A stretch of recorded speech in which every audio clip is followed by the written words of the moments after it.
Placenta accreta spectrum covers a range of clinical conditions where the placenta is attached or embedded too deeply into the lining of the womb. The condition is rare and affects approximately 1 in 750 pregnant women.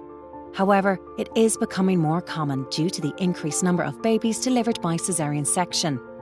At the National Maternity Hospital in Dublin, between 10 and 15 women are diagnosed with placenta accreta spectrum every year currently.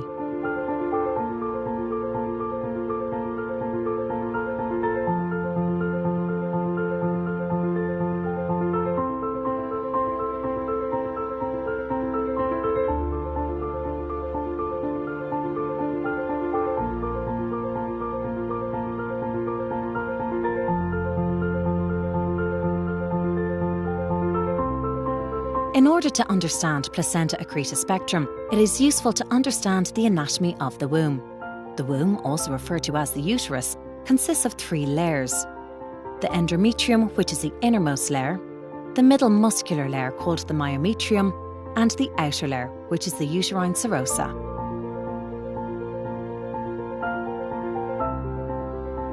When an egg is fertilised, it begins a 5-day journey, travelling from your fallopian tube down into your uterus.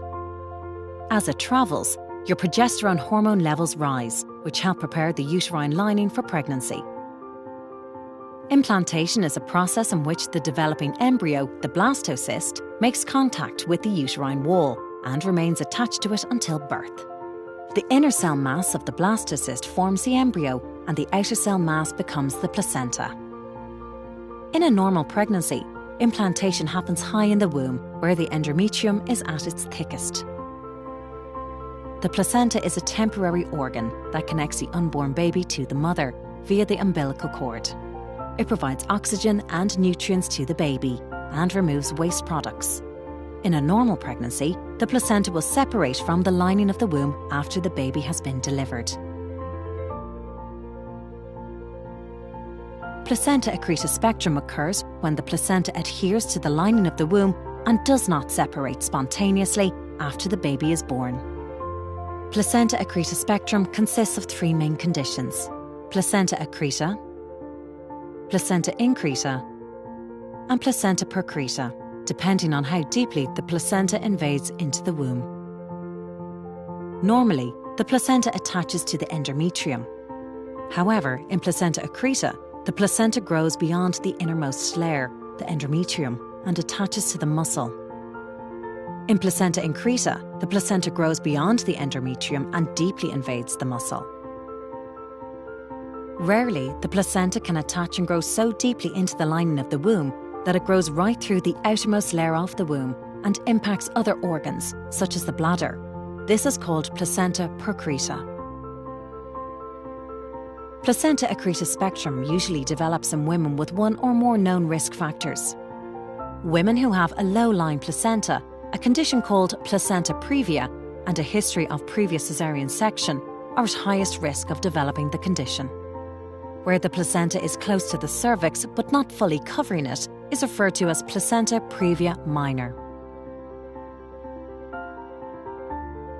Where the cervix is completely covered by the placenta, it is known as placenta previa major.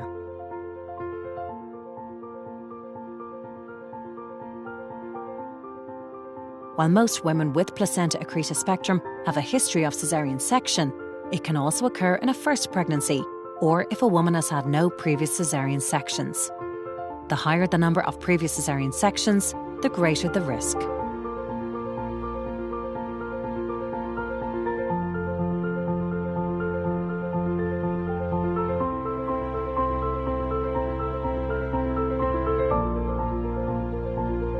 Other risk factors include infertility treatment such as IVF,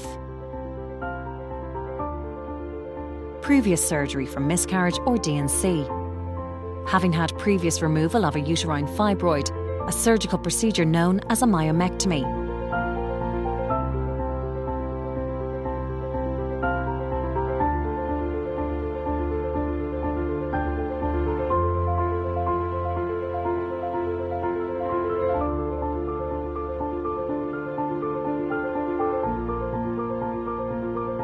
An ultrasound scan is used to identify women at risk of placenta accreta spectrum. In the National Maternity Hospital, Dublin, 9 in 10 cases are diagnosed during pregnancy. Approximately 1 in 10 women will not be diagnosed during pregnancy, and the diagnosis is only made either at the time of caesarean section or following a vaginal delivery, where the placenta does not separate from the lining of the womb. Vaginal bleeding is the most common symptom, but not all women will experience this.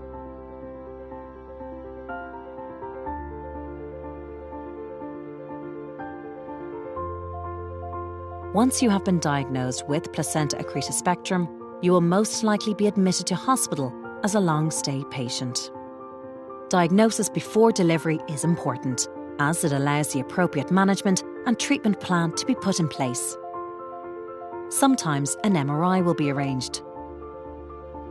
While ultrasound is the best test to examine the placenta, an MRI allows your doctor to get more detailed images of the relationship between the placenta and other organs surrounding the womb, such as the bladder. Your team of doctors will use both the ultrasound and MRI images together to plan your surgery. Both ultrasound and MRI are safe during pregnancy and do not harm your baby. Often women are prescribed iron to optimise their levels before delivery. During your hospital stay, you and your baby will be monitored closely. You will be cared for by a team of doctors and midwives with specialist expertise in placenta accreta spectrum. In most cases, your baby will be delivered a number of weeks before your due date. Usually, the delivery is planned to take place between 34 to 36 weeks to avoid the need for emergency delivery. In rare individual cases, earlier delivery may be necessary. Doctors make an individual decision for each woman based on a variety of factors. Where a diagnosis of placenta accreta spectrum is suspected, your baby will be delivered by caesarean section. To prepare for surgery, you will have a spinal or epidural anaesthetic or a full general anaesthetic. During a spinal or epidural anaesthetic, an injection is given into the back and you are numb from the chest down. This means you will be awake for the delivery of your baby. During a general anaesthetic, you will be asleep for the delivery. Many women prefer to be asleep for the entire operation. This may be necessary in some cases to provide adequate pain relief or if heavy bleeding is anticipated. Before the operation, an arterial line will be placed in your wrist, as well as a number of other drips in your arm. In some cases, a central line is inserted into your neck. A central line is a long, thin, flexible tube placed in the neck through which medicines, fluids or blood products can be given. A central line may stay in for a number of days if required. Ureters are tubes that carry urine from the kidney to the bladder. In some cases, if the placenta has invaded very deeply into the muscle, there may be an increased risk of damaging the ureters as they lie very close to the womb. To reduce the risk of injury, a small tube may be placed in the ureters to protect them during the surgery. These may be removed at the end of the operation or can be left in for a few weeks afterwards. As the risk of bleeding is high during surgery for placenta accreta, it may be necessary to place balloons in the blood vessels which supply blood to the womb. These balloons reduce blood loss during surgery. They are usually inserted through a blood vessel in the groin before surgery by a specialist doctor, inflated during the operation and removed at the end of surgery. Approximately 4 in 5 women will have an elective planned delivery. In some circumstances, an emergency delivery is necessary. This occurs in approximately 1 in 5 cases. The most common reason for an emergency delivery is when women start bleeding or get labour pains before their scheduled delivery date. A planned delivery is safer for both mother and baby, as it minimises the risk of heavy bleeding. Prior to delivery, you will be given steroids which help to mature your baby's lungs.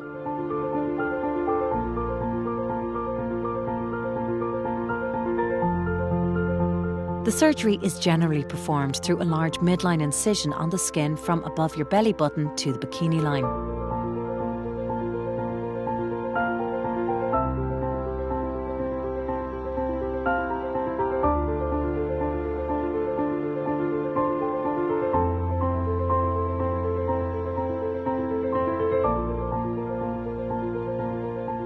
The baby will be delivered through an incision on the womb away from the placenta, and the placenta is left undisturbed. This minimises the risk of bleeding. Your baby may need to spend some time in the special care unit. The length of this stay will depend on how early the baby is born. In placenta accreta spectrum, once the baby has been delivered, the placenta stays firmly attached to the womb, and there is a high risk of bleeding if attempts are made to remove the placenta. Therefore, often the safest option is to remove the womb, an operation called a hysterectomy, immediately after the baby is delivered with the placenta to minimise the risk of blood loss. Approximately 4 in 5 women will require a hysterectomy. In cases where you remain awake for the delivery, you will often be put to sleep while the hysterectomy is completed. The womb, cervix and fallopian tubes are removed. Your ovaries remain.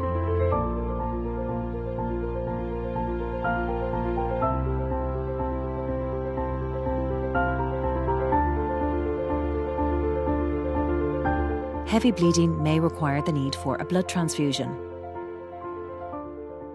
4 in 10 women will require a blood transfusion.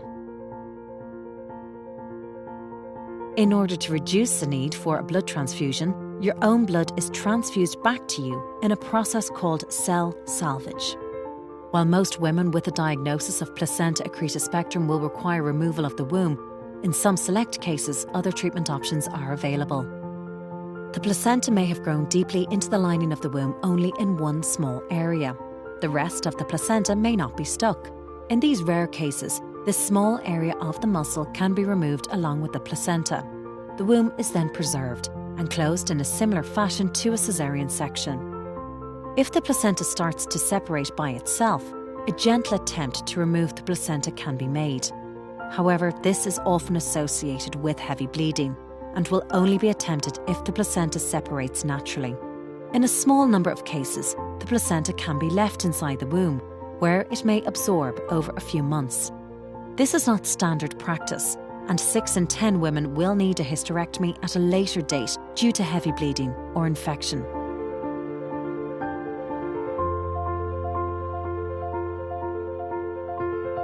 Infection of the wound following surgery. If an abscess develops, this may require surgical drainage.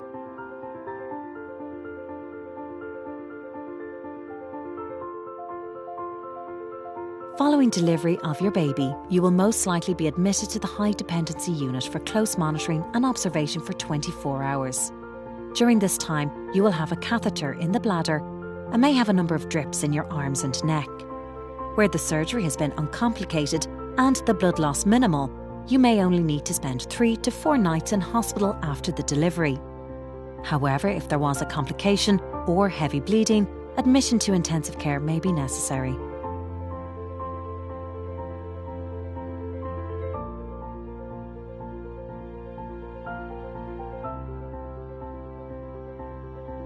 Your baby will usually need admission to the special care unit for support with breathing and feeding. This means that you will be separated from your baby following delivery. However, where your surgery has been uncomplicated, you might be able to visit your baby in the special care unit a number of hours after birth or the next day. After your surgery, there are a number of different pain management medications available to you. It is important to take pain medication regularly to prevent breakthrough pain. Women who have experienced placenta accreta spectrum strongly advise effective pain relief management.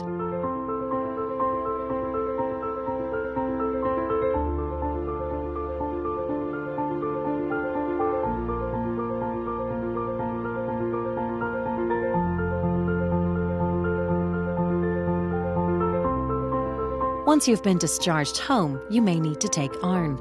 To minimise the risk of developing a blood clot, you should wear compression stockings for 6 weeks and take daily blood thinning injections as prescribed by the hospital.